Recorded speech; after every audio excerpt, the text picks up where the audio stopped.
so now we have a more general look at sponsorship, where it is now, where it might be going. We'll look at it from a business point of view, but also from a fan's point of view. I think a lot of fans around the world sometimes think that big sponsors are sidelining them because they just have more expenses, and their team seems to sometimes think about the Brazilian national team. It travels all over the world. It hardly plays in Brazil anymore.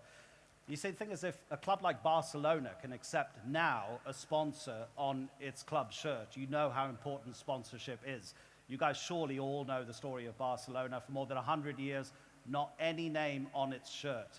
And then it started paying UNICEF, the United Nations Children's Charity.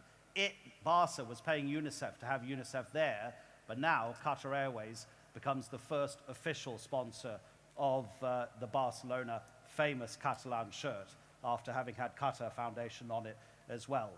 So Marc, AUDRIT, Lourenço, BUSTANI, Sally Hancock, Iskandar, who you've already met, Magali Tenezes, and Lesa UKMAN, and I'll explain who they are in just a moment as I ask you just first of all a brief question about what you do. Now Marc, let's start with you. Actually, you know what, let's start with Barcelona because I've been talking about Barcelona. So Lesa UKMAN, you actually put the evaluation together for the UNICEF name to be across the Barcelona shirt. Just talk us briefly through that, Lesa. So when they were negotiating, they were coming up with how do we price or value and how much should Barcelona pay UNICEF. So what we did was we looked at what's the future additional value to Barcelona when they sell to a commercial partner as a result of having had UNICEF on their kit, and so that's how we came up with it. And beyond just the cash, it was a great thing for UNICEF at the time because it really helped them build their brand and make them a desired partner to many other organizations. So by the way, ladies and gentlemen, you have the profiles of these speakers, but what really struck me about Lesa, who works for IEG, which provides sponsorship solutions to top brands, is that in 1982, Lesa launched the IEG sponsorship report. That presented the idea that businesses that make a positive impact and actually deepen bonds with stakeholders and the things that stakeholders particularly love, it makes a massive difference to the profit that those companies make compared to ones that don't engage in that kind of sponsorship of things that stakeholders love. And you can think, for me, stakeholder always means football fan or sports fan. It may mean something different to you business people, but to me it always means a fan. So Marc, what I really was so interested about you and your job at Western Union is the fact that you have this incredibly innovative sponsorship deal of the UEFA Europa League, which has begun this season. Explain to us about that, please. I've never heard of anything like this before. Well, we were probably inspired by Spider-Man. You know, this guy once said that with great power comes great responsibility, and football is a very powerful tool. And we, from the day one, we kind of thought we just can't be another sponsor, you know. And it's interesting to think about the dozens, if not hundreds, of brands that are involved in football these days. And we kind of thought we have to find something different and legitimate. And the moment of epiphany came, you know, 3 years ago at the final in Romania. Two Spanish teams, Atletico Madrid, Atletico Bilbao, playing versus each other, and 3 goals were scored. 2 by a Colombian, Falcao, and 1 by the Brazilian. And at the end of the game, actually, while the players did what we've seen, you know, all the times, I think in the World Cup, etc., they grab the flags from the country they come from and they celebrate. I think it's interesting to imagine that a Colombian guy in Romania winning a game, the first thing that comes to his mind is grab the flag of his country. And actually this is something we observe with our customers. You know, most of our customers are migrants, and they have what we call double belonging. You know, you live in a country for a certain amount of time, but there's still something of you that belongs to where you come from. And while this was the brilliant insight that came out of that is that what about, you know, good things happening on the European football pitches that would have an impact where the players are coming from. And think about it for a second. I think last season in the Europa League, there were over 100 different nationalities. People from Togo, from Mali, from China, from the Philippines, from all over the world. And we kind of thought, what about, you know, just transforming something that is happening on the pitch all the time, which is the most generous move on a football pitch, a pass. And interesting enough, and I said legitimate, I think in our business there's a sender and a receiver. I think with a pass is the exact same thing. And we kind of thought, what about if every single pass during every single game, and I can tell you that the Europa League season is a long one, 205 games. Every pass will create a day of education in countries where the players are coming from. And this is something we started to do with the UNICEF. And instantly, I think it's interesting because I think all brands are fighting these days for content and engagement. And in this case, I think we managed actually to create something that was appealing to the football fans because we're playing with a football currency, but also for the people who are living, you know, in the receiving end. And this is just a fascinating story, I think, and opening probably the doors to, you know, new visions. Because I think if there's one thing I may add, I think this is a big room, but there's a big elephant in this room, is that I think sports marketing is probably extremely complacent. And I really think that it's our role as brands and as sponsors actually to behave a bit more creatively and really bring back, you know, to communities and to people what actually they can get through sports. So essentially, every time Xavi passes to Iniesta, a child gets education for one day. That is absolutely amazing. And just as innovative, I'm hoping Lourenço Bustani, CEO, global CEO and co-founder of Mandalah, which is described as a conscious innovation consultancy. I'm not totally sure I understand the phrase, Lourenço. Tell us more. Sure. Thanks for asking. Essentially, when we talk about conscious innovation, we're referring to innovative ideas, whether products, services, processes, business models, or initiatives such as the one that was just described, that necessarily improve people's lives. And that can mean anything, really. It can mean making people feel more connected, healthier, happier, more informed, more engaged within their communities. So anything that necessarily leaves a positive residual for people's lives, we believe is innovative. If that's not happening, that's not something we want to be part of. We'd rather spend our energies doing something else. Can you give us an example? Sure, Western Union and the case that was just described. No, but it's wonderful because basically when you're able to look at things systemically, which is exactly what he did when he kind of contextualized the relationship that these athletes have with their home countries, you identify opportunities to create win-win situations. So you create one initiative that has a ripple effect think of it as a vitalic spiral of prosperity. So one thing that unleashes a different set of phenomena, and everyone is benefiting from that in perpetuity. That to me is conscious innovation. Lourenço, thank you very much. Sally Hancock is from the United Kingdom, chair of the Women's Sport and Fitness Foundation. But the award that you received in 2013, when you were voted the UK Sponsorship Personality of the Year, Sally, that came in part because of the innovative and groundbreaking partnership that you put together between the Lloyds banking group, who you were working for at the time, and London 2012 Olympic Games. What was groundbreaking about that? What can we learn from that you did? Yeah, well, thank you. I think for Lloyds, what was very different about that partnership was really twofold. One is that we were the first partner to become a sponsor of the London Olympic and Paralympic Games from a national partner. And also, we never really viewed it as a sports sponsorship. And my rationale is as follows, really. We knew that since we had become a partner 5 years out from the Games, that we needed to have a really clear strategy on what we would do to activate the Olympic and the Paralympic Games. Because as a national partner, we would never compete with the likes of the major worldwide top sponsors in terms of spend and investment. So we needed to identify what it was that would really make Lloyds stand apart from our fellow sponsors. And we realized that probably what Lloyds would be able to do that very few other sponsors could would be to take the Games to the people of the UK and take the Games out to communities everywhere. And so for the following 5 years, we activated every year and we created a program of events and activities that really resonated in every single village and town and community in the UK, which of course the majority of people would never make it to London to the Games. So to give you two examples of what we did, one was to become the national presenting partner of the Olympic Torch Relay, which took the Olympic flame all over Britain in the build-up to the Games. But further out than that, we also decided to we took the decision that we would not support and sponsor elite athletes individually. We would support up-and-coming and rising stars and the next generation of future sporting talent in Britain. And so we committed to sponsor 250 young athletes a year for 4 years in the build-up to the Games, sponsoring 1,000 athletes in total, of which a staggering 40 actually competed for Britain in the Games themselves, much to my surprise. And of course, many of them now will compete in Rio 2016 and in future events beyond. And all of them came from somewhere in the UK that we communicated to directly.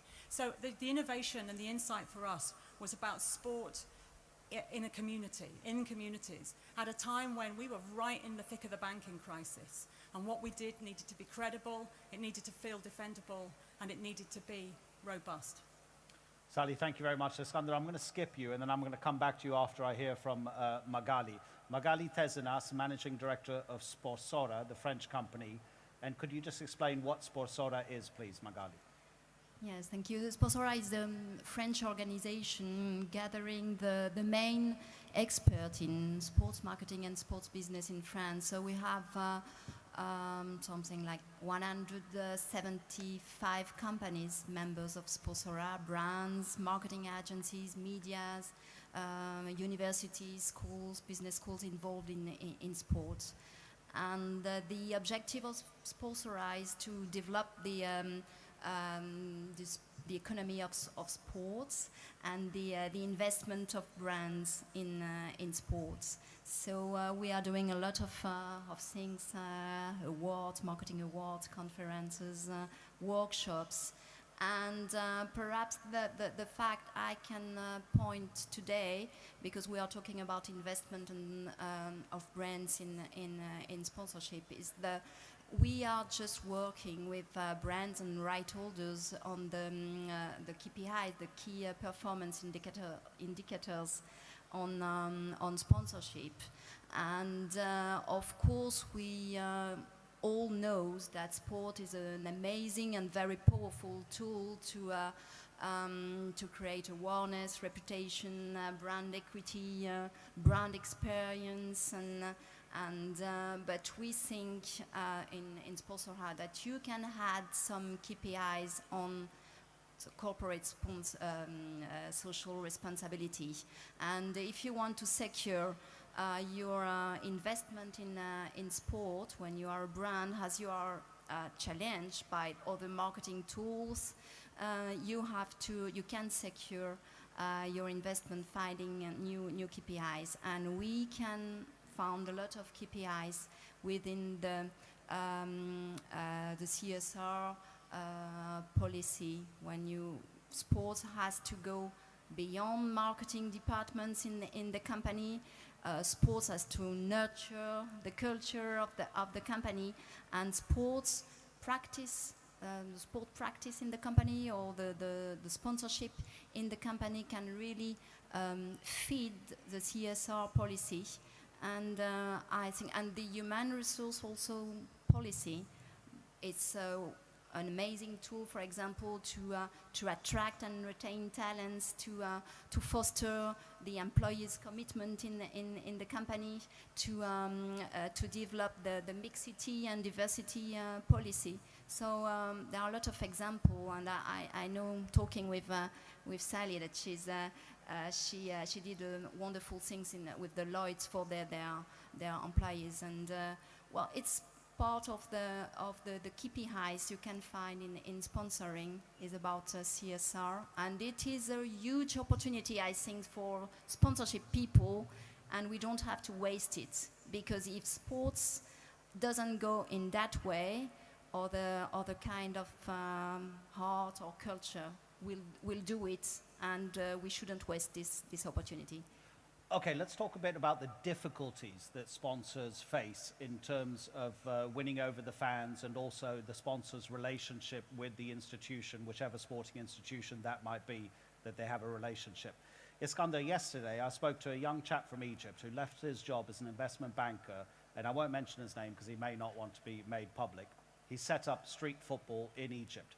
He said the McDonald's have come to him and offered him millions. Coca-Cola have come up to him and offered him millions. He says he doesn't want them to control his organization.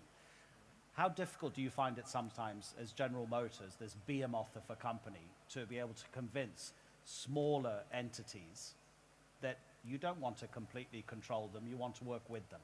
Sure. So let's say in the case with One World Football project, what we do is we make sure that at the end of the day, it's a win-win strategy. That you know, all the stakeholders do understand what they want to accomplish, and then from there we just work together, you know, to make sure that you integrate and marry and, you know, get a common goal. Otherwise, it's difficult because, you know, if one's a profit making, another's not, then, you know, there lies the difference. Absolutely. Lourenço, you were advising Nike and their sponsorship deals before the Football World Cup this year.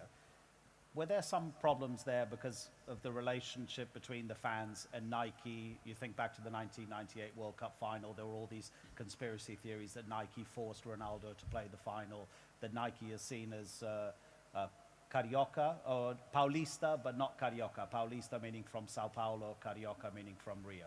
Sure. Well, just to be clear, I didn't advise them on their sponsorships. I advised them in terms of how they would enter the market of Rio de Janeiro, which is the backdrop for the World Cup that just took place in the Olympics in 2016. And it's because the brand was historically so from Sao Paulo and not from Rio that they needed to exercise special care in order to legitimize themselves as a brand in a city that's very distinct, that has many cultural peculiarities. And in 2010, when this work started, rather than go to the default mode of telling Nike to do things as they usually do, which is go into a market and saturate the city with media and make their presence known, make their brand visible, we told them to perhaps take a step back and sensitize themselves regarding the very particular moment that the city was going through. And in 2010, the city was undergoing some dramatic pacification initiatives. Now understand, Rio de Janeiro has historically been a very unsafe city, which means that people would never really leave their neighborhoods. So a very segregated city.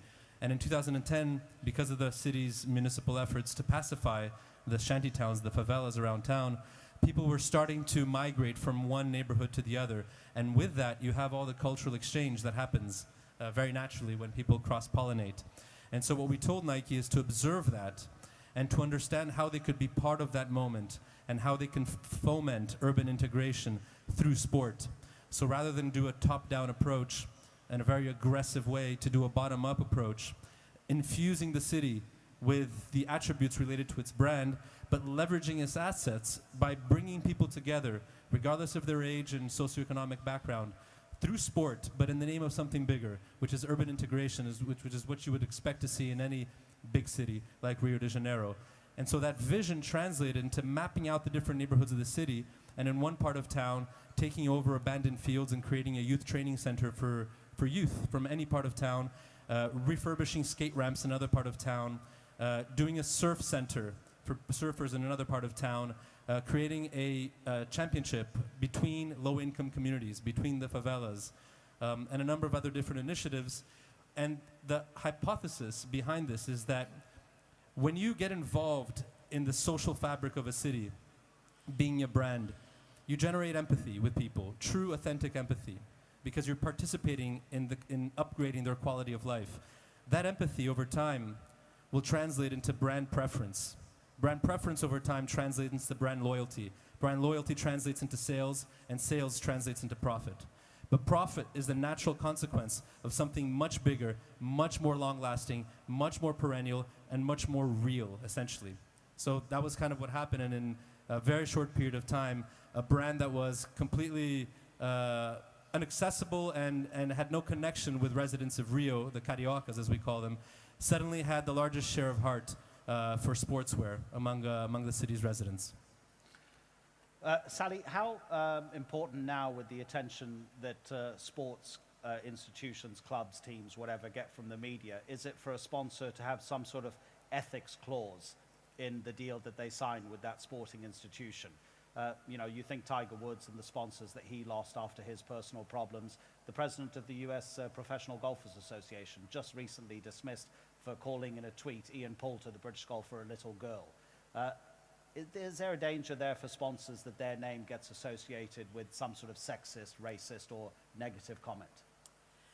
I think there are slightly two different points to the question in some respects. Yes, of course, there should be an ethics clause in a contract. You should have the opportunity, if it's clearly apparent that the brand value of your partnership is being diminished because of the bad behaviour of your sponsored party. But equally, I do think that there are plenty of examples of sponsors who really don't understand the risk they go into when they become a sponsor. So, you know, if you invest your money in single athletes, you must know that there's an inherent risk in doing so, as opposed to supporting a much broader group of athletes. For example, you should be very prepared all the way through your agreement for the mitigation if something goes wrong, and be prepared to respond. And I am occasionally surprised, you know, we've seen that a little bit with FIFA over the last 12 months or so, that one or two sponsors haven't spoken out more about the fact that, you know, we are in some tough times with FIFA, and actually I'm surprised they haven't, when asked, said, yes, we are looking for a solution, we are looking for some transparency, and we're looking for some answers. Instead, they stay quiet, and I find that a little unusual. Lesa. I just read right before we came out that Emirates is dropping FIFA as a result of what's been going on. We certainly saw with the NFL there was some issues around players hitting wives, girlfriends, and some of the sponsors took the approach of promoting initiatives around domestic violence, the NFL partners. Many of them already had initiatives going, and so that was also a very sort of counterintuitive way to approach it. But I just want to say one more thing. I think this idea that brands, you know, need to embed social responsibility, or what I call social opportunity, into their partnerships, I think that's pretty well, at least in some markets, understood, because it gives a much higher return on investment. So it's enlightened self-interest, and there are risks when you associate with whether it's an athlete or a federation or a team or a league, but the potential upside is something that you pretty much don't find with any other marketing vehicle. So, you know, companies are willing. Sally? But the flip side to that, I think, is that, certainly from my experience in London 2012, was that maybe this was just specifically around Olympic and Paralympic Games, or more so the Olympics. But there were times when we as sponsors felt like we were being positioned as the necessary evil. Mm-hmm. You know, that we were there because we needed the money, you know, without the sponsors, we wouldn't be able to stage the event.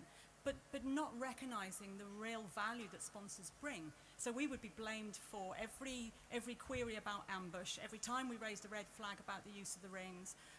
You know, we were being over-restrictive in our clauses about not allowing anyone else to use anything other than a Visa card, etc., etc.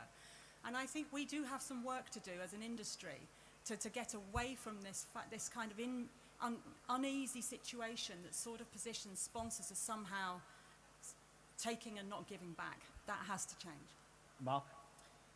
It reminds me of something we saw when we were, you know, exploring what we would do. It's a mapping, actually, what's done in the UK, asking football fans to map brands and really start seeing, and it started with the core, actually the brands that are really genuine to the sport. And as you can imagine, in the very core, you have the Nike and Adidas of this world, and that's it. And then the further you go, I think, you start losing, you know, genuinity. And it's interesting because the last circle is called brands exploiting footballs. And I think that's where you start seeing brands that are big ones, you know. I think, and to the point that was made, I think it's important that brands are really aware of what they can and can't do. Because consumers, fans, and that's, I think, ultimately a good news, are a lot more sophisticated and educated and have this sort of bullshit detector always on. And I think they can read the strategies, and I think if it doesn't fit, they see it, and then they can amplify through social media. Magali, okay, you say your point, and then I'll ask you a follow-up question. Yes, no, I just wanted to say that when you have a risk like that, of course you have risk, but if you really build very the link with your communities, the risk is lower. And for example, for football teams, it's really important, and it's what they wonderfully do in UK, the link they have with their local communities. You have less risk if you are able to create specific link on a social with social initiatives, and the risk is lower. In France, we were just talking about that. There is an amazing initiative of the different governing bodies in football, in professional footballs. They are just organizing in all the football clubs forum for employed people. They call that supporters de l'emploi. So the employment people meet companies in the stadiums.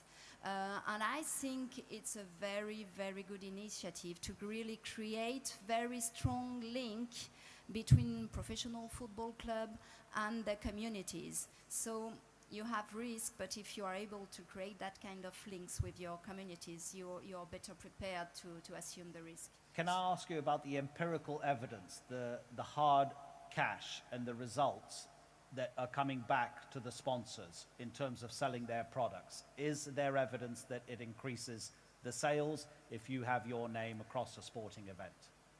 Magali? It's difficult to give you to give you some figures, but of course there is a huge return of investment if it's the question. So and you said if you have additionally a social or corporate social responsibility action or initiative, the return of investment is better, because it's all about emotion. Sport is all about emotion, link between the fans, the consumers, the communities. So the better you do with emotional